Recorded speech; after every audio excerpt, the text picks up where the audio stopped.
Prepare to be captivated by the darkest corners of human nature. On Something Wicked, we delve into the chilling realities of real-life villains, unsolved murders, and the most sinister aspects of the human condition. Get ready to be awed as we uncover the truth and seek justice for the voiceless. Subscribe now to explore what lurks in the shadows. In the heart of Alabama, Anthony Mitchell led an ordinary life as a car salesman, but beneath the surface, his world was unraveling. Little did he know that he was on course to the Walker County Jail, where he would face unimaginable abuse at the hands of prison officials. Join us as we delve into the chilling tale of Anthony Mitchell, a man caught in a web of tragedy and neglect. In Walker County, Alabama, Anthony Mitchell passed away after just 2 weeks in custody when he suffered a mental breakdown, possibly agitated by drug abuse. The incident has been declared a homicide due to medical neglect, as stated in a report by the Walker County Coroner's Office. The report, submitted on February 1, 2023, by Coroner Joey Vick, explains that Mitchell's death on January 27, 2023, was caused by hypothermia and sepsis, which were consequences of infected injuries sustained during incarceration and medical neglect. Anthony Mitchell resided in Boldo, Alabama, an unincorporated area in Walker County, Alabama. He was a devoted Auburn football fan who took pleasure in fishing, as well as country and rap music. Professionally, he worked as a car salesman at a Ford dealership in Jasper, Alabama. Interestingly, his social media showcased more photos of him smiling with customers than with friends and family. This suggests a beloved job but a strained social circle due to his isolating drug addiction, as confirmed by his sister. Court records indicate that until late 2022, Anthony "Tony" Mitchell resided with his father on Lost Creek Road in Carbon Hill. Following his father's passing in late 2022, Tony remained in the home alone. His mother, Margaret Mitchell, took care of his utility bills and delivered food to him. After losing his father on August 31, 2022, Tony's life took a tragic turn, marked by an escalating drug addiction and a rapid deterioration in both his physical and mental health. The last member of Tony's family to interact with him was Steve Mitchell, Tony's cousin. On January 12, 2023, Tony showed up at Steve's house. Steve had last seen his cousin 3 months before, at the time of Tony's father's burial. Steve didn't initially recognize the man who appeared at his house. Tony, who was 6 feet 3 or 4, had previously weighed over 200 pounds. Tony was haggard and emaciated, weighing no more than 140 or 150 pounds. Wearing socks but no shoes, Tony informed Steve that he wanted to tell him a secret no one else knew. In his delusional state, Mitchell claimed he had a stillborn brother, a factually true event from 1984, 5 years before his birth. He also believed that his parents had hidden the baby's body in an attic box, which was a delusion. He thought he needed to tear down an attic wall to find the box because he believed his house had 2 portals, one to heaven and one to hell, and that placing the box with his baby brother's body in the heavenly portal would reunite them with their father. Steve Mitchell accompanied Tony to his house, where he had hoped their fruitless search would debunk the delusion of a corpse hidden in the attic.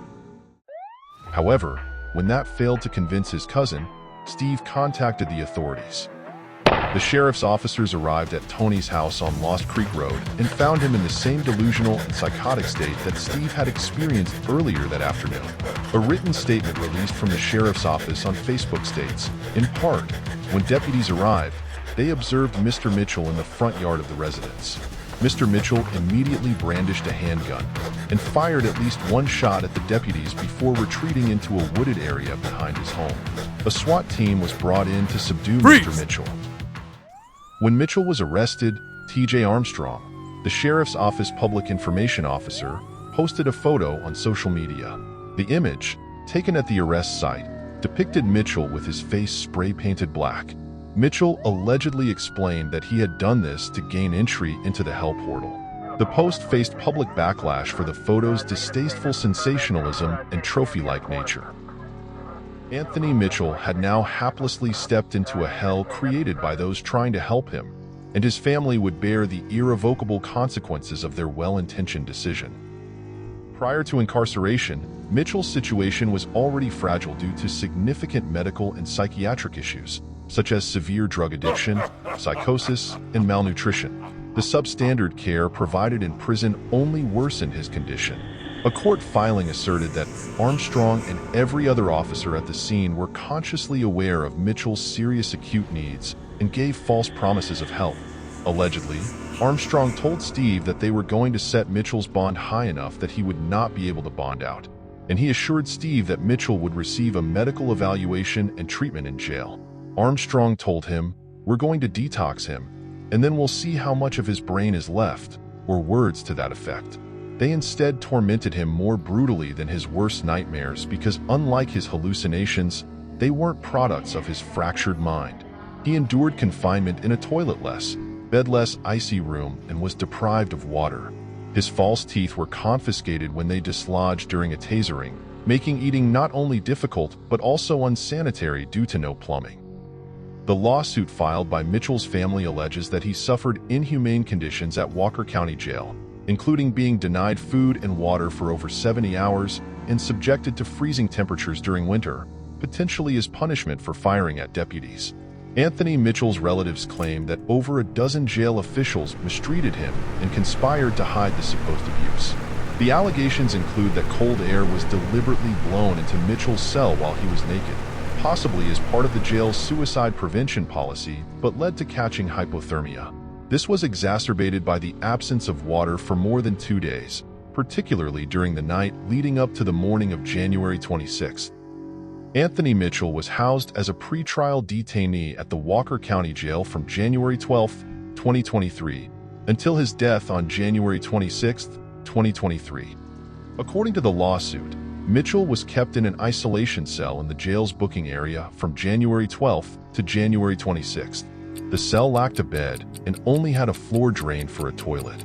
On January 15th, officers confiscated Mitchell's false teeth, leaving him unable to chew solid food for over 10 days, despite his pre-existing malnourished condition during his arrest. This video takes place after he was placed in some kind of cold temperature.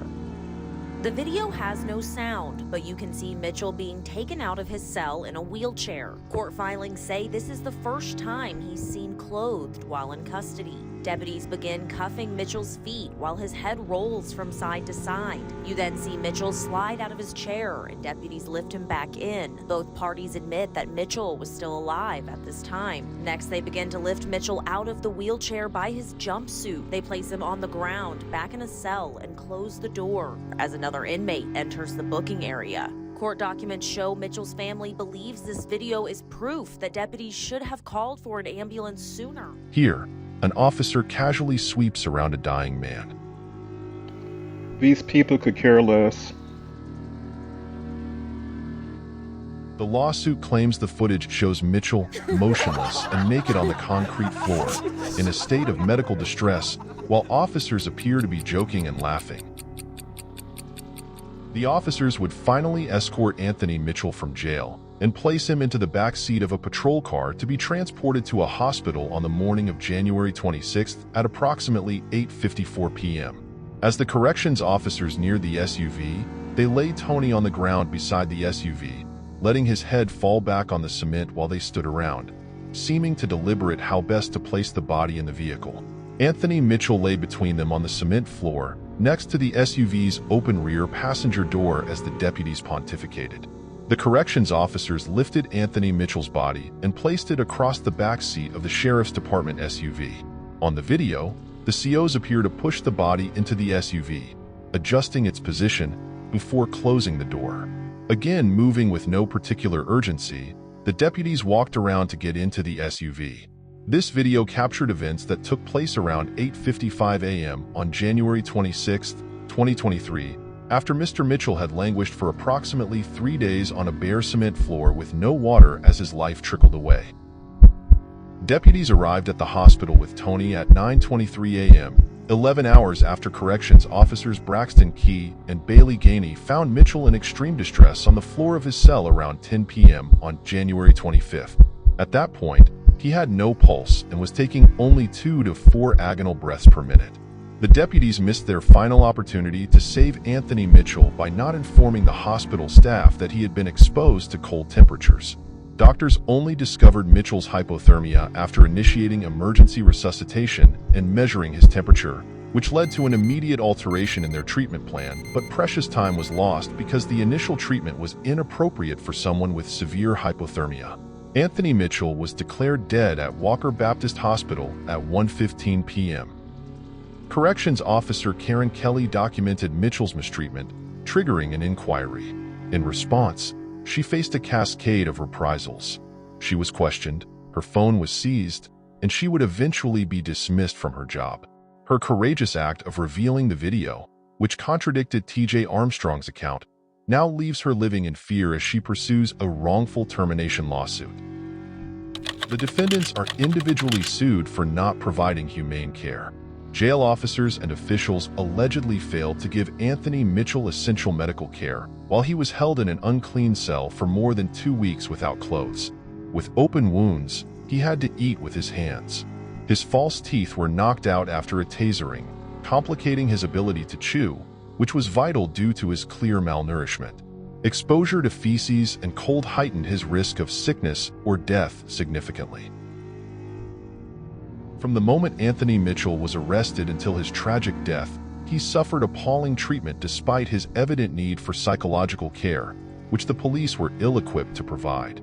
An officer alleged that Mitchell smeared his cell with feces and proclaimed himself to be Jesus.